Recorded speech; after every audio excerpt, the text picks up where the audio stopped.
الحمد لله رب العالمين والصلاة والسلام على رسوله الكريم نبينا محمد وعلى آله وأصحابه أجمعين أما بعد அன்பார்ந்த சகோதர சகோதரிகளே, மார்க்க சட்டங்கள் தொடர்பான இந்த வகுப்பிலே இஸ்லாம் அடிப்படைவாதத்தை சொல்லக்கூடிய ஒரு மார்க்கமா என்பதை குறித்து நாம் சில விஷயங்களை பார்க்கலாம். பெரும்பாலும் இஸ்லாத்தை கலங்கம் படுத்துவதற்காக, தவறாக சித்தரிப்பதற்காக முன்வைக்கப்படும் பல பொய்யான வாதங்களில் ஒன்றுதான் இஸ்லாம் அடிப்படைவாதம் போதிக்கக்கூடிய ஒரு மார்க்கம் என்கிற இந்த விஷயத்தை, இஸ்லாம் என்பது ஃபண்டமெண்டலிஸ்ட் என்பதாக இருக்க வேண்டும் என்று சொல்லக்கூடிய மார்க்கம் என்பதை ஒரு தவறான அர்த்தத்தில் செய்வார்கள், சொல்லி பரப்புவார்கள். இந்த வார்த்தை அடிப்படைவாதம், ஃபண்டமெண்டலிஸ்டாக இருப்பது என்பது என்ன, அதனுடைய வரையறை என்ன என்று பார்த்தால், ஒரு கொள்கை அல்லது ஒரு அடிப்படை விஷயம் இருக்கிறது என்று சொன்னால் அதில் உறுதியாக இருப்பது, அதை விட்டுக் கொடுக்காமல் உறுதியாக இருப்பதுதான் என்னது அடிப்படைவாதம். எதை நான் அடிப்படையாக கருதுகிறேனோ அந்த அடிப்படையில் உறுதியாக இருப்பது, அதில் சமரசமாகாமல், அட்ஜஸ்ட்மெண்ட் செய்யாமல், அதை விட்டுக் கொடுக்காமல் இருப்பதுதான் என்னது அடிப்படைவாதம். ஃபண்டமெண்டலிசம் என்று சொல்லலாம். இப்படிதான் என்ன செய்திருக்கிறார்கள், அதை டிஃபைன் செய்திருக்கிறார்கள், அதனுடைய வரையறை குறிப்பிடுகிறார்கள். அந்த விதத்தில் பார்த்தால் இது என்ன, ஃபண்டமெண்டலிசம் அடிப்படைவாதம் என்பது என்ன தப்பா, ஃபண்டமெண்டலிஸ்டாக அடிப்படைவாதியாக இருப்பது என்ன தப்பா என்று கேட்டால், பொதுவாக அதை சரி என்னும் சொல்ல முடியாது, பொதுவாக அதை தப்பு என்னும் சொல்ல முடியாது. மாறாக நல்ல விஷயமாக இருக்கிறதா ஃபண்டமெண்டல், அந்த அடிப்படை ஒரு நல்ல விஷயமாக இருக்கிறதா, அதில் உறுதியாக இருப்பது நல்லதுதானே. ஒரு விஷயம் ஃபண்டமெண்டல் அல்லது அடிப்படை என்று எதை நாம் சொல்கிறோமோ அது கெட்ட விஷயமாக இருந்தால் அதில் அடிப்படைவாதியாக இருப்பது, ஃபண்டமெண்டலிஸ்டாக இருப்பது தப்பு. மாறாக அதை மாற்ற வேண்டும், அதை திருத்த வேண்டும், சரி செய்ய வேண்டும்.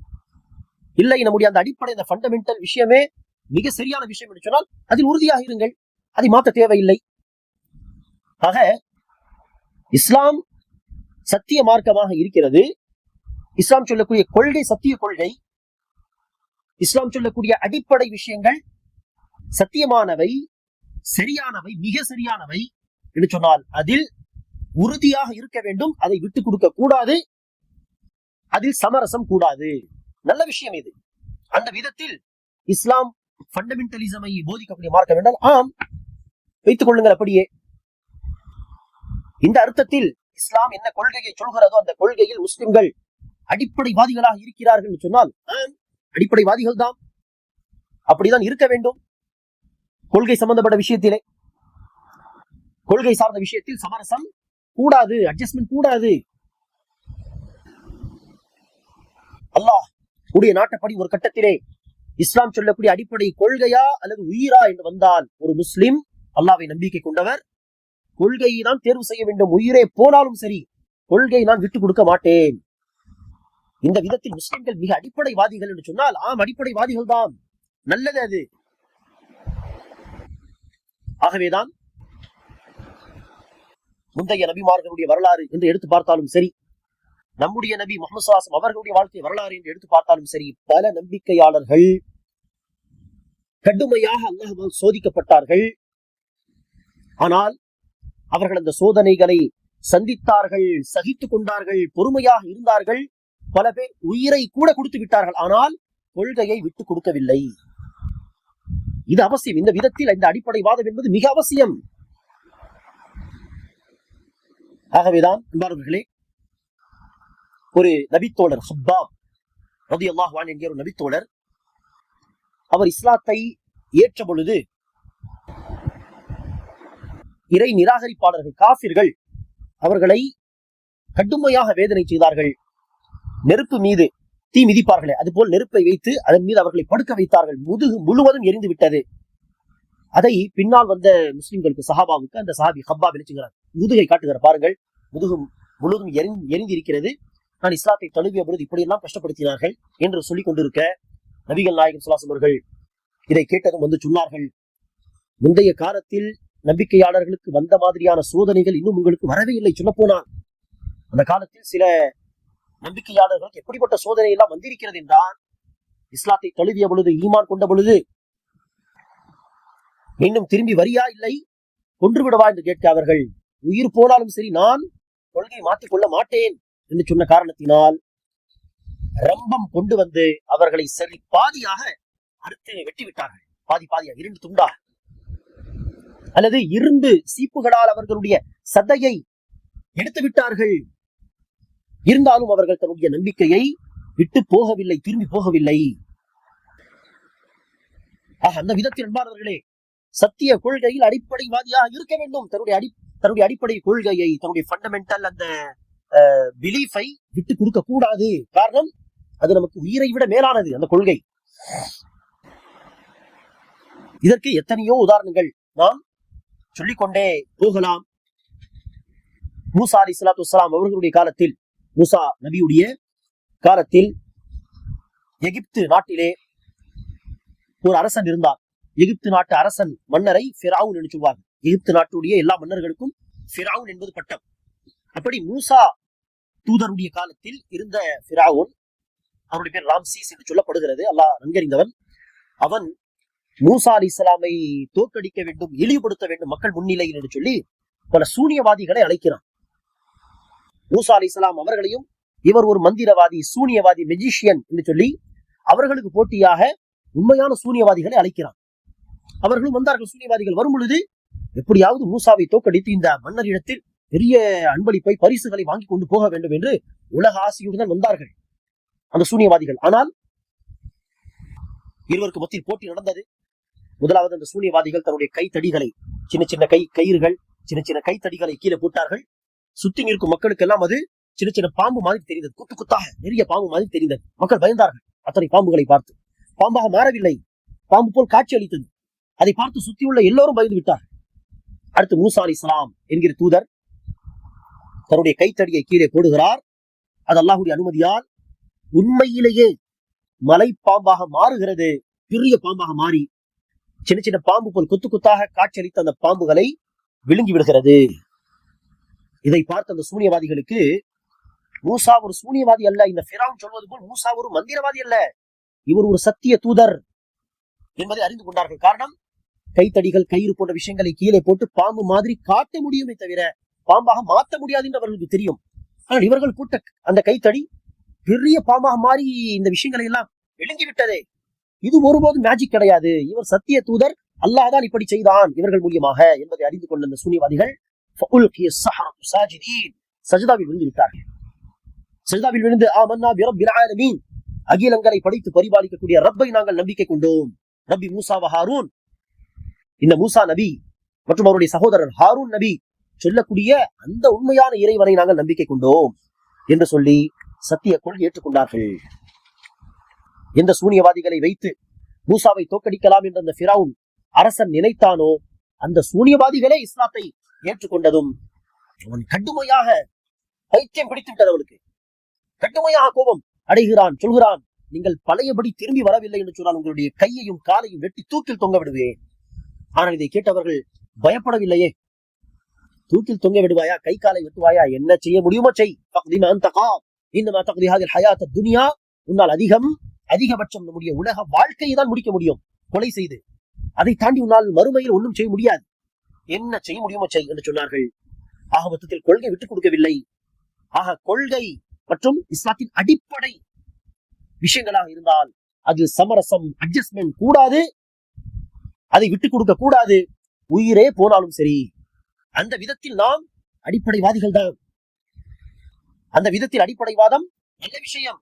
ஆக அன்பானவர்களே, இஸ்லாத்தின் அடிப்படை விஷயங்களில் நாம் மிக உறுதியாக இருக்க வேண்டும்.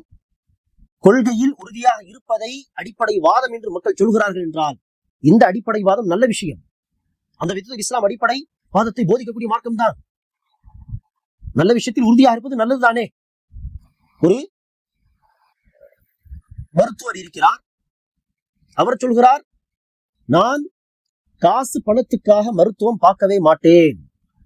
மக்களுடைய தேவை என்ன, மக்களுடைய பிரச்சனை என்ன என்று பார்த்து அதுக்கு ஏற்ப நான் அவர்களுக்கு வைத்தியம் பார்ப்பேன். காசு வாங்குவேன், ஆனால் காசு பணத்துக்காக வேண்டி இந்த காலத்தில் பல மருத்துவமனைகளிலே பல மருத்துவர்கள் எப்படி பொதுமக்களை ஏமாத்துகிறாரோ, தேவையில்லாமல் பல டெஸ்டிங், தேவையில்லாமல் பல மருந்து மாத்திரை தருகிறார்களோ கமிஷனுக்காக, அதிகமான காசு வாங்குவதற்காக, தேவையில்லாமல் ஒரு கர்ப்பமாக இருக்கும் பெண்ணுக்கு சுகப்பிரசவம் ஆகலாம், இருந்தாலும் காசு சம்பாதிப்பதற்காக ஆபரேஷன் செய்து, இதெல்லாம் பரவலாக நாம் கேள்விப்படுகிறோமா இல்லையா? அதையெல்லாம் நான் செய்ய மாட்டேன் என்று தனக்குள் அந்த மருத்துவர் ஒரு கொள்கை வைத்துக் கொள்கிறார். அதில் அவர் உறுதியாக இருந்தால் இது என்ன கெட்ட விஷயமா? இது நல்ல விஷயமா செய்யுது. ஒரு மருத்துவர் நான் சார்ந்த இந்த துறையில் நான் ஒரு நல்ல மருத்துவனாக இருப்பேன், காசுக்கு விலை போக மாட்டேன், எவ்வளவு பெரிய தொகையை எனக்கு கொடுத்தாலும் நான் காசுக்கு விலை போக மாட்டேன் என்று ஒரு மருத்துவரோ அல்லது ஒரு கவர்மெண்ட் அதிகாரியோ தனக்குள் ஒரு கொள்கையை வைத்துக் கொண்டு அதில் உறுதியாக இருந்தால் அதை கெட்ட விஷயம் என்று சொல்ல முடியுமா? இதுதான் அடிப்படைவாதம். ஆம், தீய விஷயத்தில் அடிப்படைவாதியாக இருந்தால்தான் பிரச்சனை இல்லையா? ஒரு தீய விஷயம் அதில் அவன் அடிப்படைவாதியாக இருக்கிறான் என்றால் அதுதான் கெட்ட விஷயம். செய்யறது தப்பு, அதில் என்ன அவ்வளவு பிடிவாதம், அதில் என்ன அவ்வளவு அடிப்படைவாதமாக அதை பின்பற்றுவது? அட்ஜஸ்ட்மெண்ட் இல்லை, சமரசம் கிடையாது, விட்டுக் கொடுக்க தயார் இல்லை, அது என்ன நல்ல விஷயமா விட்டுக் கொடுக்காமல் இருப்பதற்கு? அங்கு நாம் இந்த கேள்விக்கு எழுப்பினால் அது நியாயமான கேள்வி.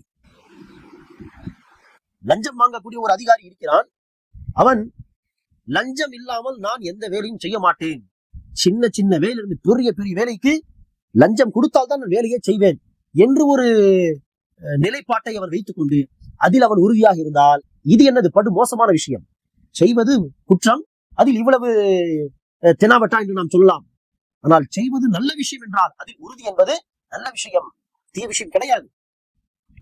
ஆக இஸ்லாம் அடிப்படை கொள்கை மற்ற அடிப்படை வணக்க வழிபாடுகள் விஷயத்திலே சமரசம் கூடாது, சமரசம் ஆக முடியாது என்று சொல்கிறது என்றால் அது நல்ல விஷயம் தானே. ஆனால் இதை தப்பான கோணத்தில் செய்கிறார்கள் மக்கள் மத்தியில். இஸ்லாம் ஒரு அடிப்படை வாதத்தை போதிக்கக்கூடிய ஃபண்டமெண்டலிசமை போதிக்கக்கூடிய மார்க்கம் என்பதாக தவறான பொருளில் அதை மக்களுக்கு எடுத்துச் சொல்கிறார்கள்.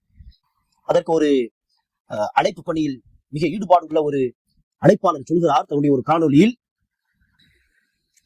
ஆரம்பத்தில் இந்த அடிப்படை வாதம் ஃபண்டமெண்டலிசம் என்பதற்கான வரையறையை ஆக்ஸ்போர்ட் யூனிவர்சிட்டி, ஆக்ஸ்போர்ட் டிக்ஷனரியில் என்ன கொடுக்கப்பட்டிருந்தது என்று சொன்னால், ஒரு அடிப்படை விஷயம் என்பதாக தனக்காக ஒரு கொள்கையை வைத்துக் கொண்டு, தனக்காக ஒரு சிந்தனை வைத்துக் கொண்டு அதில் உறுதியாக இருப்பது என்ற ஒரு பொதுவான ஒரு வரையறை கொடுத்திருக்கிறார்கள். ஆனால் இப்போது ஆக்ஸ்போர்ட் யூனிவர்சிட்டியுடைய ரிவைஸ்டு எடிஷன் எடுத்து பார்த்தால் ஒரு அடிப்படை விஷயம் என்று சொல்லி அதில் உறுதியாக இருப்பது, விட்டுக் கொடுக்காமல் அதில் மிக உறுதியாக இருப்பது, உதாரணத்திற்கு இஸ்லாம் என்று இஸ்லாத்தை எதில் நினைச்சுகிறார்கள், நுழைத்து விடுகிறார்கள். ஆரம்பத்தில் மக்களுக்கு மத்தியில் ஒரு நல்ல விஷயம், நல்ல விஷயத்தில் ஃபண்டமெண்டலிஸ்டாக இருப்பது நல்ல விஷயம், ஆனால் பொதுவாகவே அடிப்படை வாதம் என்பதே தவறு என்பதாக அந்த வார்த்தையை மக்கள் மத்தியில் கொண்டு போய் மக்கள் எல்லாம் ஃபண்டமெண்டலிசம் என்று சொன்னாலே கெட்ட விஷயம் என்பதாக நினைத்த பிறகு இப்போது நினைச்சுகிறார்கள் ஃபண்டமெண்டலிசம் அதாவது இஸ்லாம், உதாரணத்துக்கு இஸ்லாம், இது எல்லாமே இஸ்லாத்தை கலங்கப்படுத்துவதற்காக தவறாக சித்தரிப்பதற்கான ஒரு சதி. இது எல்லாமே சொல்ல போனார் அன்பாளர்களே, அதே அழைப்பாளர் சொல்கிறார் தன்னுடைய அந்த காணொலியில், ஆரம்ப காலகட்டத்திலே இந்த ஃபண்டமெண்டலிசம் இந்த வார்த்தை எல்லாம் எப்போது வந்ததோ அந்த ஆரம்ப காலகட்டத்திலே கிறிஸ்தவர்களுடைய ஒரு நிலையை சொல்வதற்காக தான் இந்த ஃபண்டமெண்டலிசம் என்கிற வார்த்தையை வந்தது. கிறிஸ்தவர்கள் இந்த பைபிள் என்பது இறைவனுடைய வார்த்தை தான் என்று அதில் உறுதியாக இருக்கிறார்கள் என்று சொன்னால் அது ஒரு அடிப்படைவாதம், அது என்ன சொன்னாலும் அதை அவர்கள் விட்டுக் கொடுக்க மாட்டார்கள் என்கிற அர்த்தத்தில் கொண்டு வந்த வார்த்தையாம் இது. ஆனால் இப்போது அப்படியே காலப்போக்கில் செய்து விட்டார்கள், இஸ்லாம் என்றால் ஃபண்டமெண்டலிசம் என்று இஸ்லாத்தின் மீது அந்த வார்த்தையை திரிக்கிறார்கள். ஆம், கொள்கை சம்பந்தப்பட்ட விஷயத்தில் இஸ்லாம் ஃபண்டமெண்டலிசத்தை போதிக்கிறது என்று சொன்னால் ஆம் போதிக்கிறது தான், அது நல்ல விஷயம். அதற்கு உதாரணத்தை சொன்னோம். தீய விஷயத்தில் தான் நினைக்கக்கூடாது, அதை நான் விட்டுக் கொடுக்க மாட்டேன் என்பது கூடாது, மாறாக தீய விஷயத்தில் தன்னை மாற்றிக்கொள்ள வேண்டும், சீர்திருத்த வேண்டும் என்றுதான் இஸ்லாம் சொல்கிறது. ஆம், அதே நேரத்தில் எது இஸ்லாத்தின் அடிப்படைகளில் வராதோ, ஃபண்டமெண்டல் விஷயங்களில் வராதோ, அப்படிப்பட்ட விஷயங்களில் சில அட்ஜஸ்ட்மெண்ட், சில சமரசமாக போகக்கூடிய வாய்ப்புகளும் இஸ்லாத்தில் உண்டு. அடிப்படைவாதி என்கிற பெயரில், அடிப்படைவாதம் என்கிற பெயரில் எந்த இடத்திலும் அட்ஜஸ்ட்மெண்ட் கூடாது என்றும் சொல்லவில்லை, அல்லது அடிப்படைவாதியாக இருக்க வேண்டும் என்று சொல்லி அதுக்கு நேர்மாறாக யார் இருக்கிறார்களோ அவர்களை எல்லா நிலையிலும் வெறுக்க வேண்டும், எல்லா நிலையிலும் அவர்களை புறக்கணிக்க வேண்டும் என்றும் இஸ்லாம் சொல்லவில்லை. அடிப்படை விஷயத்தில் கொள்கையில் சமரசம் கூடாது இல்லையா? அதுக்காக தான் அல்லாஹ் காஃபிரூன் அத்தியாயத்தில் சொல்கிறான், நபியே இந்த காஃபிர்களை பார்த்து நீங்கள் சொல்லிவிடுங்கள், நான் வணங்குவதை நீங்கள் வணங்க போவதில்லை, நீங்கள் வணங்கக்கூடிய பொய்யான தெய்வங்களை நான் ஒருபோதும் வணங்க மாட்டேன் என்று தெளிவாக சொல்லுங்கள். ஆக கொள்கையில் சமரசம் கிடையாது, இது உறுதி. சரி, இரண்டாவது வகை என்ன சொல்லலாம்? சில விஷயங்கள் உண்டு, அதில் ஓரளவுக்கு நாம் என்ன செய்யலாம், சமரசமாக போகலாம். சமரசமாக போகலாம் என்று சொன்னால் சில சமயம் தன்னுடைய ஒரு கருத்தை விட்டுக் கொடுப்பது. நான் ஒரு விஷயத்தை இதான் சரி என்று நினைக்கிறேன், ஆனால் பிரச்சனைகள் இருக்கிறது, அதை விட்டுக் கொடுக்காமல் போனால் சில சிரமங்கள் வரும் என்று சொன்னால் அந்த கருத்தை விட்டுக் கொடுப்பது. அடிப்படையில் இது கூடாது, அடிப்படை விஷயங்கள், கொள்கையில் இது கூடாது. மற்ற விஷயங்களில் இப்படி சந்தர்ப்பங்கள் வந்தால் அப்படி செய்யலாம். உதாரணத்திற்கு நபிகள் நாயகம் ஸல்லல்லாஹு அலைஹி வஸல்லம் அவர்கள் கஅபத்துல்லாஹ் இருக்கிறது அந்த கட்டடம், அதில் 2 கதவுகள் வைக்க வேண்டும். ஒரு கதவில் மக்கள் நுழைந்து இன்னொரு கதவாக வெளியே செல்வது, பொதுமக்களுக்கு உள்ளே போகக்கூடிய வாய்ப்பை கொடுக்கும் விதமாக 2 கதவு வைக்க வேண்டும். அதே போல ஸ்கொயர் ஷேப்பில் இருக்கக்கூடிய அந்த கஅபத்துல்லாவை இப்ராஹிம் நபி கட்டிய ஸ்கொயர் பிளஸ் ஒரு செமி சர்க்கிளுடைய ஷேப்பில், கியூபிக் என்று சொல்வார்கள் எனக்கு தெரியவில்லை, அந்த ஷேப்பில் தான் கஅபத்துல்லா இருந்தது. அதுடைய உண்மையான ஷேப்பில் கஅபத்துல்லாவை கட்ட வேண்டும் என்று நான் ஆசைப்படுகிறேன் என்றெல்லாம் நபிகள் நாயகம் சொன்னார்கள். ஆனால் செய்தார்களா? செய்யவில்லை. ஏன்? கஅபத்துல்லா என்கிற அந்த கட்டடத்துக்கு ஒரு கண்ணியம் இருக்கிறது. அதை இடித்து மாற்றி அமைக்கலாம் என்று நாம் யோசித்தால் மக்கள் மத்தியில் பிரச்சனைகள் வரும், தேவையில்லாத குழப்பங்கள் வரும் என்கிற ஒரே காரணத்திற்காக நபிகள் நாயகம் சொன்ன இந்த விஷயத்தை செய்யவில்லை. தன்னுடைய கருத்தை விட்டுக் கொடுத்தார்களா இல்லையா? இப்படி விட்டுக் கொடுக்க வேண்டிய விஷயங்களும் உண்டு இஸ்லாத்திலே. எல்லா இடங்களிலும் அடிப்படைவாதியாக அதை விட்டுக் கொடுக்காமல் இருக்க வேண்டும் என்று சொல்லவில்லை. கொள்கை என்றால் ஆம், ஃபண்டமெண்டலிசத்தை பின்பற்ற வேண்டும் தான். எங்கு விட்டுக் கொடுக்க முடியுமோ, எங்கு மார்க்கம் அந்த வாய்ப்பை வைத்திருக்கிறது அங்கு விட்டுக் கொடுங்கள், தப்பில்லை. சரி, அதே நேரத்தில் எந்த விஷயத்தில் நாம் உறுதியாக இருக்க வேண்டுமோ அதுக்கு மாற்றமாக இருக்கக்கூடிய மக்களை எப்போதும் வெறுக்க வேண்டும், அடிக்க வேண்டும், உதைக்க வேண்டும் என்றார் இஸ்லாம் சொல்கிறது. அதுவும் கிடையாது. இன்று நாம் வாழக்கூடிய இந்தியாவிலே சில பேர், சில மதத்தவர்கள் அவர்களுடைய மதமே சொல்லாத ஒரு விஷயத்தை கூட அடிப்படை ஒரு ஃபண்டமெண்டல் விஷயமாக வைத்துக் கொண்டு, உதாரணத்திற்கு மாட்டுக்கறி சாப்பிட்டால் அடிக்க வேண்டும், அவர்களுடைய மதம் கூட அப்படி சொல்லியிருக்காது இல்லையா? ஆனால் அதை தன்னுடைய ஒரு அடிப்படையாக வைத்துக் கொண்டு ஆங்காங்கே என்ன செய்கிறார்கள்? மாட்டுக்கறி சாப்பிட்டால் அடிப்பது, விற்பனை செய்தால் அடிப்பது, பல பேரை கொலை செய்திருக்கிறார்கள். இதை குறித்து என்ன சொல்வது? இதுதான் என்னது? இவர்கள் எந்த அர்த்தத்திலே இந்த ஃபண்டமெண்டலிசம் என்பதை சித்தரிக்கிறார்களோ அதுக்கான ஒரு உதாரணம் தான் இந்த செயல். மாட்டுக்கறி சாப்பிட்டால் நான் அடிப்பேன், கொலையே செய்து விடுவேன் என்கிற ஒரு நிலைப்பாட்டில் அவர்கள் இருக்கிறார்களே, அதை நடைமுறைப்படுத்தவும் செய்கிறார்களே, இதுதான் அவர்கள் சொல்லக்கூடிய அர்த்தத்தில் அடிப்படைவாதம். அந்த அடிப்படைவாதத்தின் காரணமாக என்ன செய்கிறார்கள்? விற்பனை செய்தாலே அல்லது அந்த கறியை கொண்டு போனாலே, சில சமயம் இந்த கறி கூட இருக்காது, அவன் மாட்டுக்கறியை கொண்டு போனான் என்று சொல்லி கொலை செய்து விடுகிறார்கள். இது என்னது? ஆப்போசிட் அகைன்ஸ்ட் பார்ட்டியில் இருக்கக்கூடியவர்களை இவ்வளவு வெறுப்பது, கொலை செய்யும் அளவிற்கு. அதையா இஸ்லாம் நமக்கு போதிக்கிறது? ஒருபோதும் இஸ்லாம் நமக்கு அதை போதிக்கவில்லையே. அல்லாஹ் சுப்ஹானஹு வ தஆலா குர்ஆனில் என்ன சொல்கிறான்? லா யன்ஹாகுமுல்லாஹு அனில் லதீன லம் யுகாத்திலுக்கும் ஃபித்தீன் வ லம் யுக்ரிஜூக்கும் மின் தியாரிக்கும் அன் தபர்ரூஹும் வ துக்ஸிது இலைஹிம். எந்த முஸ்லிம் அல்லாதவர்கள் மார்க்க விஷயத்தில் உங்களோடு சண்டை போடவில்லையோ, உங்களை துன்புறுத்தவில்லையோ, உங்களை உங்களுடைய வீடுகளை விட்டு வெளியேற்க வேண்டும் என்றெல்லாம் சதியெல்லாம் செய்யவில்லையோ, உங்களை உங்களுடைய ஊரை விட்டு வீட்டை விட்டு வெளியேற்கவில்லையோ, அப்படிப்பட்ட காஃபிர்களோடு நீங்கள் நல்ல விதத்தில் நடந்து கொள்ளக்கூடாது என்றெல்லாம் அல்லாஹ் சொல்லவே இல்லை. மாறாக நீங்கள் நல்ல விதத்தில் நடந்து கொள்ளுங்கள், நீதியை நேர்மையை நிலைநாட்டுங்கள். அந்த மக்களோடு அல்லாஹ் நீதி நேர்மை நிலைநாட்டக்கூடிய மக்களை நேசிக்கிறான் என்று அல்லாஹ் சொல்கிறான். ஆக இவர்கள் சொல்லக்கூடிய அர்த்தத்தில் அடிப்படைவாதம் என்றால் காஃபிர்களை எல்லாம் வெறுக்க வேண்டும், தேவையில்லாமல் காஃபிர்களை போட்டு அடிக்க வேண்டும். சில பேர் முஸ்லிம் சமூகத்தார் விஷயத்திலே செய்யக்கூடிய அந்த அடிப்படைவாதம் போல் அந்த அர்த்தத்தில் இஸ்லாம் நமக்கு அடிப்படைவாதத்தை சொல்லி தரவே இல்லை. ஆம், கொள்கை சம்பந்தப்பட்ட விஷயமா இருந்தால் விட்டுக் கொடுக்க கூடாது என்றுதான் இஸ்லாம் சொல்கிறதை ஒழிய அதற்கென்று மாற்று அல்லது மற்ற மதத்தவர்களை வெறுக்க வேண்டும், எல்லா நிலையிலும் அவர்களை கொள்ள வேண்டும் தேவையில்லாமல் அவர்களை போட்டு அடிக்க வேண்டும், சித்திரவதை செய்ய வேண்டும் என்றெல்லாம் இஸ்லாம் நமக்கு ஒருபோதும் சொல்லித் தரவில்லை. ஆக அடிப்படை வாதம் என்பதற்கு ஒரு தவறான பொருளை கொடுத்து அந்த தவறான ஒரு விஷயத்தை தான் இஸ்லாம் போதிக்கிறது என்பதாக மக்கள் மீது என்ன செய்கிறார்கள், மக்களுடைய சிந்தனைகளில் இந்த கருத்தை திணிக்கிறார்கள். அதற்கு எடுத்துக்காட்டு தான் நினைச்சுவார்கள். பாருங்கள், அதற்காக தான் இந்த தீவிரவாதி முஸ்லிம் தீவிரவாதிகள் இப்படி எல்லாம் செய்கிறார்கள். அடிப்படைவாதிகள் என்பதாக பழி சுமத்தியோ அல்லது முஸ்லிம்கள் என்கிற பெயரில் சில பேர் செய்யக்கூடிய தவறை வைத்தோ ஒட்டுமொத்த இஸ்லாத்தை தவறாக சித்தரிக்க முயற்சிக்கிறார்கள். ஆக இது ஒரு தவறான வாதம் என்பதை நாம் புரிந்து கொள்ள வேண்டும். அல்லாஹ் சுப்ஹானஹு வ தஆலா நமக்கு மார்க்கத்தின் சரியான புரிதலை வழங்குவானாக. ஆமீன். அஸ்ஸலாமு அலைக்கும் வரஹ்மத்துல்லாஹி வபரகாத்துஹு.